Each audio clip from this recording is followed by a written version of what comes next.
आज संडे का दिन था। आज अथर्व घर पर ही था। डाइनिंग हॉल में अथर्व, ईशिका और आरुष तीनों मिलकर ब्रेकफास्ट कर रहे थे और उससे प्यारी प्यारी बातें कर रहे थे और ईशिका और अथर्व उसकी बातें सुन रहे थे। ईशिका अचानक अथर्व से कहती है, मुझे मोम डैड से मिलना है। यह सुनकर अथर्व हैरान रह जाता है। उसने कहा, क्या सच में तो मोम डैड से मिलना चाहती हो? ईशिका ने कहा, हाँ, मुझे अपनी गलतियों की माफ़ी मांगनी है। मैंने उनसे बहुत ही बुरा बिहेव किया। प्लीज़ आज हम ओल्ड अग्निवेंसी मैंसन में चले। अथर्व कहता, ठीक है, जैसा तुम चाहो, हम आज ही चलेंगे। जिसे सुनकर आरुष भी खुश हो जाता है क्योंकि उसे भी दादा दादी से मिलने का मौका मिलेगा और ईशिका भी खुश हो जाती है। फिर सब ब्रेकफास्ट करके रेडी होने चले जाते हैं। वे लोग रेडी होकर सीधे ओल्ड अग्निवेंसी मैंसन के लिए निकल जाते हैं। ओल्ड अग्निवेंसन भी अग्निवेंसन की जितना ही बड़ा और आलीशान था। अथर्व, ईशिका और आरुष अंदर जाते हैं तो देखते हैं कि लिविंग हॉल में अथर्व के मम्मी पापा बैठे हुए थे। अथर्व के मम्मी मिसिस सिया अग्निवंशी और अथर्व के पापा मिस्टर राघवंशी दोनों ईशिका को अपनी बेटी की तरह प्यार करते थे। तभी आरुष चिल्लाते हुए अंदर आता है, दादा दादी। उसकी आवाज़ सुनकर सिया जी और राघव जी खुश हो जाते हैं क्योंकि बहुत दिनों बाद वे आरुष को देख रहे थे।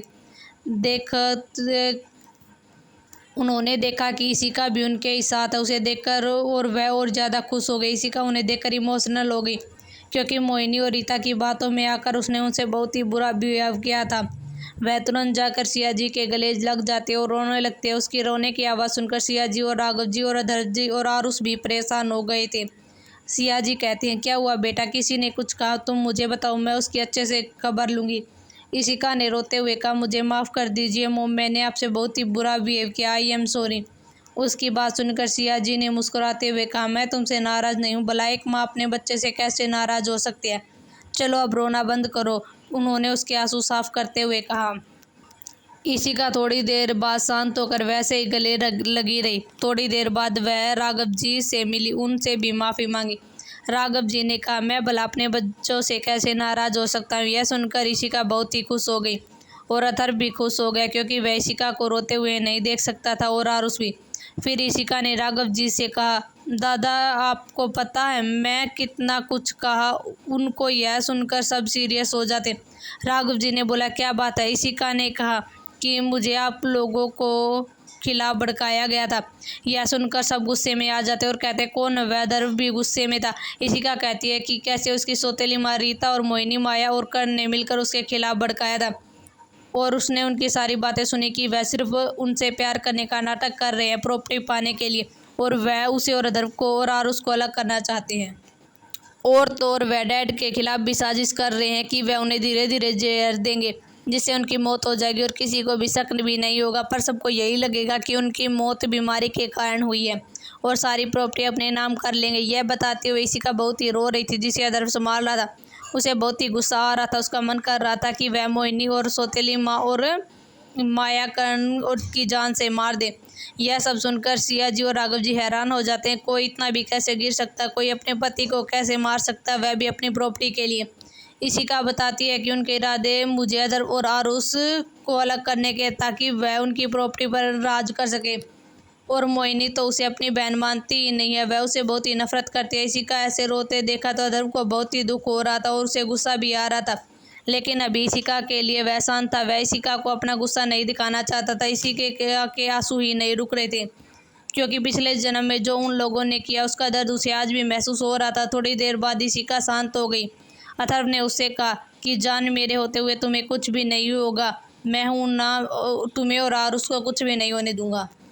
उसकी बात सुनकर ईशिका हल्का सा मुस्कुरा दी क्योंकि उसे पता था अथर्व के होते हुए उसे और आरुष को कुछ भी नहीं होगा। थोड़ी देर बाद सब डिनर करके अपने अपने कमरों में सोने चले गए। अथर्व के कमरे में अथर्व गहरी नींद में था, लेकिन ईशिका की आंखों में नींद नहीं थी। उसे पता था कि मोहिनी और रीता चुप बैठने वालों में से नहीं है, वह कुछ ना कुछ जरूर करेंगे, लेकिन अब ईशिका भी उनके हर वार के लिए तैयार थी क्योंकि अब वह पहले वाली ईशिका नहीं थी जो किसी की भी बातों में आ जाए। सुबह का समय ओल्ड अग्निवेंसन में आज सबने साथ डिनर किया था। सिया जी तो ईशिका को और आरुष को प्यार से खिला रही थी अपने हाथों से। यह देखकर ईशिका बहुत खुश थी। उसे खुश देखकर अधर्व भी बहुत ही खुश था। डिनर के बाद सब आरुष, ईशिका और अधर्व वापस अग्निवेंसन के लिए तैयार हो गए। सिया जी ने कहा, अगर तुम लोग चले जाओगे तो घर खाली खाली लगेगा। इशिका ने उसे कहा, जब भी आपको हमारी याद आए आप तुरंत मुझसे मिलने आ जाना और मैं भी आपसे मिलने आ जाती रहूंगी। फिर इशिका और अधर्व ने राघव जी और सिया जी के पैर छूकर आशीर्वाद लिया। फिर वे लोग अग्निवंशी मैंशन के लिए चले गए। वहां जाकर सीधे आरुष को तैयार होकर इशिका अधर्व को बाय बोलकर स्कूल के लिए निकल गया। कुछ देर बाद अधर्व तैयार होकर नीचे आया और इशिका के पास आया। उसने कहा, अभी मैं ऑफिस चलता हूँ।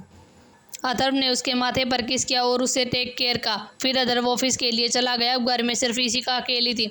वह हॉल में बैठ गई। आज सब कुछ शांत था लेकिन उसका मन साथ नहीं था। उसे किसी की याद आ रही थी। एक शख्स और था जो उसका भला चाहती थी और वह चाहती थी उसकी भी जान न जाए। उसे याद आने लगा कैसे वह कहती थी कि मोहिनी और माया सही नहीं है, वह तुम्हारा फ़ायदा उठा रहे हैं। लेकिन उसने उसकी बात न मानी और वह उससे दूर हो गई।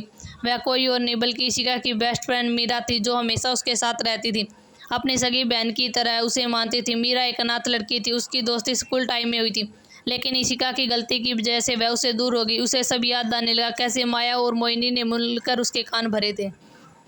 उन लोगों ने कहा था मीरा तुमसे जलती है और वह तुम्हारी प्रॉपर्टी के लिए तुम्हारे साथ है। उसकी बातें सुनकर इशिका ने उस पर भरोसा कर लिया और उससे दोस्ती तोड़ ली। मीरा बार बार उसे समझाती रही कि मोहिनी सही नहीं है, वह तुम्हारा इस्तेमाल कर रही है, लेकिन इशिका ने उसकी एक न सुनी। पिछले जन्म में जब मोहिनी रीता और माया की कैद में थी तब उसे पता चला कि उन लोगों ने मीरा को भी मार दिया। यह सुनकर वह टूट गई थी। उसे पछतावा हो रहा था क्यों उसने मीरा की बात नहीं मानी, उस पर भरोसा नहीं किया और उसे अपनी अच्छी दोस्त को भी खो दिया। यह सब याद करके उसकी आंखों में आंसू आ गए लेकिन फिर उसने अपने आंसू पूछे। उसने कहा, अभी कुछ भी नहीं बिगड़ा है, इस बार मैं सब कुछ ठीक कर दूंगी। मैं मीरा को कुछ भी नहीं होने दूंगी। मैं मीरा से बात करूंगी और उससे माफ़ी मांगूंगी कि मैं उसकी बातों पर यकीन नहीं किया। मुझे पता है वह ज़रूर मुझे माफ़ कर देगी। उसने अपना फ़ोन उठाया और मीरा को कॉल लगा दिया। रिंग जा रही थी लेकिन कोई उठा नहीं रहा था। इशिका को पता था कि मीरा उससे नाराज़ है लेकिन उसने कोशिश जारी रखी। फिर उसने कॉल लगा दिया। इस बार कॉल उठ गया। इशिका बहुत खुश होगी। उसने कहा, हेलो। कुछ देर तक कोई आवाज़ नहीं आई। फिर उधर से आवाज़ आई, अब मुझे क्यों कॉल किया है। यह सुनकर इशिका चुप हो गई। फिर उसने कहा, मीरा मुझे तुमसे बात करनी है। लेकिन मीरा ने कहा, मैं तुमसे कोई बात नहीं करना चाहती मिस इशिका ठाकुर। मैं तो लालची हूँ ना और मैं दोस्त कहलाने के लायक नहीं हूँ, फिर मुझे क्यों कॉल किया। इशिका कहती है, प्लीज़ मीरा एक बार मेरी बात सुन ले, मुझे तुझसे मिलना, प्लीज़ मत करना। ऋषिका रोने लगी। उसकी रोने की आवाज़ सुनकर मीरा को बुरा लगा। फिर मीरा ने कहा, ठीक है लेकिन आखिरी बार। यह सुनकर इशिका खुश हो गई। उसने कहा, ठीक है, हम वहीं मिलेंगे जहाँ हम पहले मिलते थे। फिर उसने कॉल कर दिया।